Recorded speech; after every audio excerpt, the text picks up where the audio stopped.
एक कला, दो कला, जिस प्रकार से भगवान श्री कृष्ण 16 कला पूर्ण थे, भगवान राम 10 कला पूर्ण थे, आप इस प्रकार की स्टेज ला के अपनी 10 कलाओं से पूर्णता प्राप्त कर सकते हैं। समाधि अवस्था की पूर्णता 10 कलाओं की पूर्णता की प्रक्रिया है। यद्यपि इसकी आगे की क्रियाएं भी हैं, समाधि की आगे की क्रिया है, मगर वह तो गुरु के माध्यम से ही प्राप्त हो सकती है कि हम एकादश कला को प्राप्त करें, 12वीं कला को प्राप्त करें, 13वीं, 14वीं, 15वीं और 16वीं कला को प्राप्त करें। सही अर्थों में पुरुष बन सके, पुरुषोत्तम बन सके, सही अर्थों में पूर्ण चैतन्य बन सके, ब्रह्म बन सके।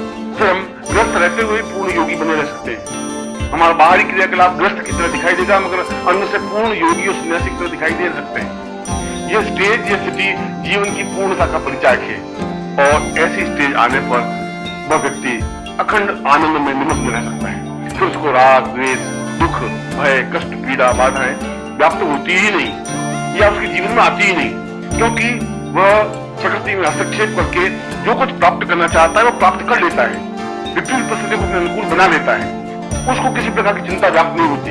यद्यपि उसके जीवन में चिंताएं आती हैं, यद्यपि उसके जीवन में बाधाएं, परेशानियां आती हैं, दुख और कष्ट आते हैं, पीड़ा और अभाव आते हैं, आलोचनाएं होती हैं, गालियां मिलती हैं, मगर उसके चित्त पर उसका कोई प्रभाव नहीं पड़ता। तो इस बात की चिंता नहीं करता कि कोई गाली दे रहा है या नहीं दे रहा है। वह तो अपने ख्यालों में, अपनी मस्ती में मग्न आगे बढ़ता रहता है और अनेक और पूर्ण शास्त्रों का ज्ञाता बन जाता है।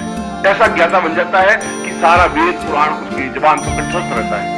वह जहां भी जिस प्रकार का उदाहरण देना चाहे दे सकता है। गीता पर भाष्य लिख सकता है, बोल सकता है, घंटों बोल सकता है। महाभारत पर, रामायण पर, उपनिषदों पर, विश्वामित्र पर, वशिष्ठ पर, अणु पर, विज्ञान पर, चेतना पर, जिस पर भी बोलना चाहे, जो घंटों तर्क के साथ बोल सके, वह समाधि अवस्था के बाद ही संभव